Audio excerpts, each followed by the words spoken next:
वो होगा हमारा सेंट्रल पॉल्यूशन कंट्रोल बोर्ड से related. Central pollution control board का काम क्या है, ये क्या करती है, क्लीन एनवायरनमेंट बनाती है। जैसे हमारे देश में आपने देखा होगा क्लीननेस की तो कोई बात होती ही नहीं, कोई भी क्लीन एनवायरनमेंट बना ही नहीं पाता। क्लीन एनवायरनमेंट हमारे यहाँ कोसों दूर है। केंद्रीय प्रदूषण नियंत्रण बोर्ड ने हाल में राष्ट्रीय हरित अधिकरण की प्राधीन पीठ के समक्ष एक रिपोर्ट दाखिल की, जिसमें चल रहे महाकुंभ मेले के दौरान प्रयागराज के पानी की गुणवत्ता के बारे में चिंताजनक निष्कर्ष सामने आए। इन्होंने क्या किया, जो वहाँ का पानी था उसके बारे में बताया कि भाई ये जो रिवर वाटर है बहुत ज़्यादा शुद्ध नहीं है। ये जल अधिनियम के तहत गठित एक वैधानिक संगठन है, ठीक है। अभी क्या करता है, वायु और जल के प्रदूषण को चेक करता है।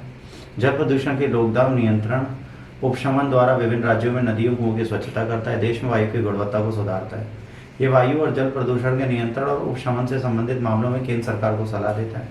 यह अन्य राज्य प्रदूषण नियंत्रण बोर्डों के मामलों में समन्वय भी करता है, उनकी सहायता करता है, मार्गदर्शन प्रदान करता है, उनके बीच किसी असहमति की स्थिति में संघर्ष समाधान भी करता है। सीपीसीबी जल प्रदूषण के रोकथाम के लिए अधिनियम, जल प्रदूषण के रोकथाम के नियंत्रण उपकर अधिनियम 1977, वायु अधिनियम 1981 के अंतर्गत अपनी शक्तियों के कार्यों को प्रदर्शित करते हुए दिखता है।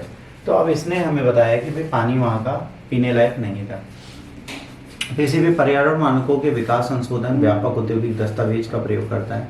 संबंधित राज्य सरकार के परामर्श से जलधारा कुएं की वायु की गुणवत्ता के मानक को निर्धारित करता है, अपशिष्ट का उपचार करता है। साथ में सेप्टिक गैस सफाई उपकरण, सैटिक नालिकाओं, मैनुअल कोड और दर्शन भी तैयार करता है। राष्ट्रीय परिवेशीय गुणवत्ता, राष्ट्रीय स्रोतों के जल गुणवत्ता के मापदंड को देखता है। विभिन्न उद्योगों के पर्यावरण प्रदूषकों के उत्सर्जन और निर्वहन को देखता है। जैव चिकित्सा अपशिष्ट के उपचार और भस्मीकरण द्वारा निपटान को देखता है। डीजल इंजन के लिए उत्सर्जन मानक शोर सीमा डिजाइन करता है कि भाई कितना इसको शोर करना है, कितना नहीं, इससे कितना साउंड हो सकता है, मैक्सिमम कितना साउंड हो सकता है, इसके बारे में सारी चीज़ें आपको बताता है। इसके बाद विभिन्न श्रेणियों में उद्योगों के बारे में सारी चीज़ें बताता है। ये आपको टोटल बताता है कि यहाँ पर क्या क्या चीज़ें हो रही हैं और क्या नहीं हो रहा। तो ये सारी श्रेणियों के बारे में आपको डिटेल्स देते हुए दिखता है। ये रहा इसका इंग्लिश वर्जन, आप चाहें तो पढ़ सकते हैं। देखिए अब यहाँ पे जाहिर सी बात है, कुंभ हो गया, कुंभ में लोग नहा लिए, सारे पीठेश्वर, सारे सुपरस्टार, सारे बड़े बड़े लोग, सारे साधु संत, सारे भक्त सब नहा लिए। अब ये कह रहे हैं कि भाई इसका पानी खराब है। भाई अपना दिल्ली से बह के आती है, ठीक, इलाहाबाद में वो पानी भी गंदा मिलता है लोगों को। तो संगम जहाँ पर है, कानपुर से भी बह के गंगा आ रही है। तो भाई नदियाँ तो गंदी थी, उसमें सीवेज का भी पानी जा ही रहा था, सबको पता है। बट इलाहाबाद में उसे जितना ये लोग साफ़ कर सकते थे उतना इन्होंने उस नदी को साफ़ किया। अब उसमें भाई बैक्टीरिया तो नहीं ख़त्म कर सकते, उसमें इन्फेक्शन तो हम नहीं ख़त्म कर सकते, बैक्टीरिया वायरस तो उसमें रहेगा ही रहेगा।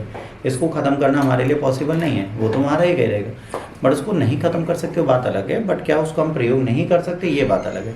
अगर हम उसका प्रयोग कर सकते हैं तो बहुत अच्छी बात है, अगर हम उसका प्रयोग नहीं कर सकते तो बात बिल्कुल अलग होती है। उसके लिए आप बिल्कुल चिंता मत करें, ठीक है, उसके लिए बात बिल्कुल अलग होती है, आप उसके लिए टेंशन ही ना लें। ये तो सिंपल सी चीज़ है कि जो जल है वो किस प्रकार से आपके लिए काम करता है, ठीक है बच्चों। आइए अगले करंट अफेयर्स के टॉपिक पे चलते हैं। यहाँ पर आगे क्या लिखा है, आगे देखिए करंट अफेयर्स में यहाँ पर जब कुंभ की